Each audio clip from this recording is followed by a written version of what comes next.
Welcome to the Baseface Network.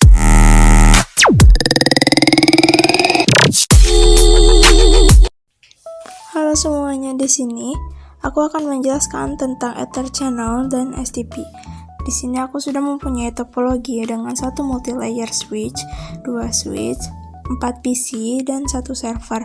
Di sini semuanya menggunakan kabel strike. Yang pertama dilakukan, di sini aku mendaftarkan VLAN dengan ketentuan yang sudah ada di multi-layer switch. Jika sudah, di sini juga aku mendaftarkan VLAN di kedua switch yang lain.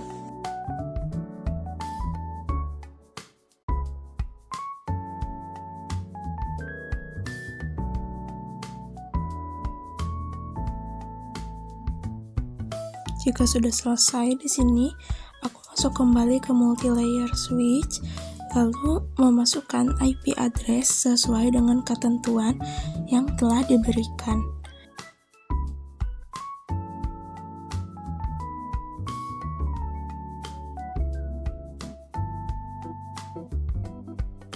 Jika IP di sini sudah selesai dimasukkan, aku lanjut untuk menerang ke semua port dengan command switch port terang encapsulation.1q. Setelah itu, lakukan juga terang di switch yang lain dengan command switch port mode terang. Di sini aku lanjut ke Ether Channel. Caranya masuk dulu ke multi-layer switch, lalu masuk ke salah satu port. Setelah itu buat channel dengan command channel group 1 mode aktif. Di sini aku channel group 1 menggunakan mode aktif dan channel group 2 menggunakan mode desirable. Di sini aku bakal lanjutin ke switch yang sebelah kiri terlebih dahulu. Di sini juga aku masuk dulu ke salah satu port untuk membuat channelnya. Nah, di sini grup channel 2 aku menggunakan mode auto, sedangkan yang ketiga aku menggunakan desirable. Di switch yang sebelah kanan juga aku membuat 2 grup. Yang pertama di sini aku menggunakan mode pasif, dan yang channel grup ketiga aku menggunakan mode auto. Lalu di sini aku akan mengecek Ether Channel yang tadi apakah sudah terdaftar atau belum dengan command do show ether sum. Nah, di sini sudah terlihat bahwa channel yang kita buat tadi sudah berhasil.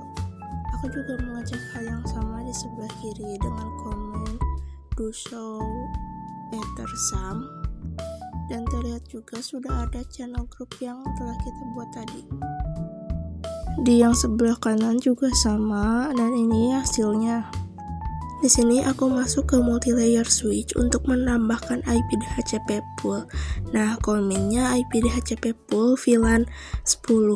Nah, setelah itu masukkan network subnet mask default router atau yang biasa disebut dengan gateway. Nah, di sini aku akan membuat IP DHCP pool VLAN 10, 20 dan 88. Oke, di switch yang sebelah kanan di sini masuk ke port yang terhubung dengan PC. Lalu setelah itu beri akses dengan command switch port mode akses, switch port akses VLAN 10. Lakukan hal yang sama di switch yang sebelah kanan.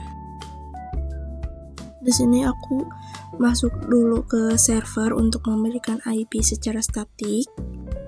Jika sudah, karena tadi kita sudah membuat IP DHCP pool, saatnya kita untuk mengecek IP tersebut apakah sudah berhasil atau belum. Dan di sini sudah terlihat hasilnya berhasil. Lakukan hal yang sama pada PC yang lain. Karena di sini IP address-nya harus 50, jadi aku akan mengubahnya.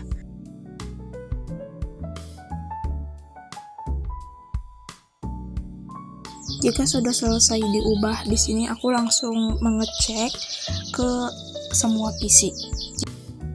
Setelah itu di sini aku melakukan pengujian dengan cara ngeping, Nah, untuk di sesama VLAN di sini sudah successful atau berhasil.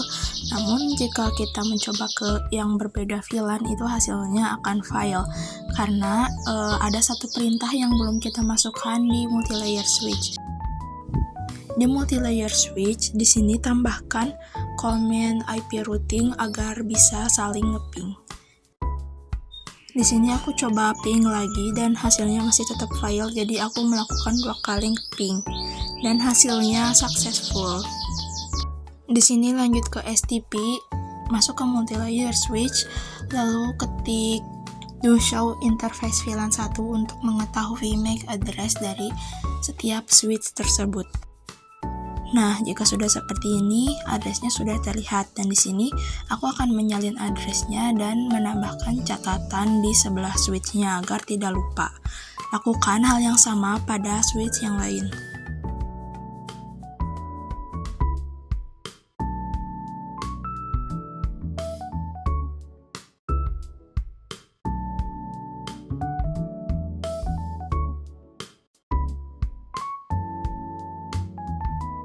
Nah, setelah itu kita lihat mana MAC address yang paling kecil. Nah, MAC address yang paling kecil itu disebut root bridge. Aku tuh MAC address yang paling kecilnya tuh ada yang di switch paling atas. Jadi switch ini disebutnya root bridge. Di sini root bridge hanya ada satu dan switch yang bukan root bridge berarti itu NRB atau not root bridge.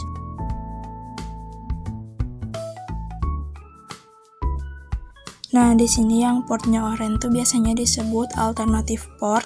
Di sini juga ada designated port, yaitu dari port yang terkecil ke MAC address yang besar.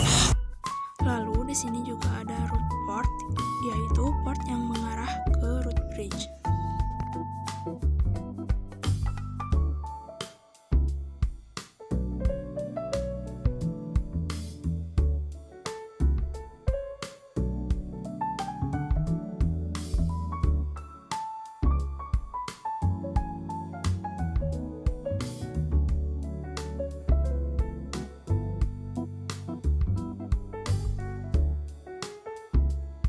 Karena dari tadi kita belum ada pengujian ke server, di sini aku melakukan ping dan hasilnya tetap fail. Karena fail di sini aku akan coba mengubah IP yang dari statik ke DHCP. Caranya masuk ke switch yang sebelah kanan, lalu masuk ke port yang terhubung ke sebuah servernya. Setelah itu ketik switch port mode akses dan switch port akses VLAN 20 karena server tersebut berada di VLAN 20. Setelah itu cek IP-nya. Jika IP-nya sudah muncul, di sini lakukan pengujian lagi. Dan di sini aku hasilnya tetap fail. Lalu lakukan pengujian sekali lagi dan hasilnya successful. Terus di sini juga aku melakukan pengujian lagi ke semua perangkat dan hasilnya sudah successful semua, artinya konfigurasinya sudah berhasil.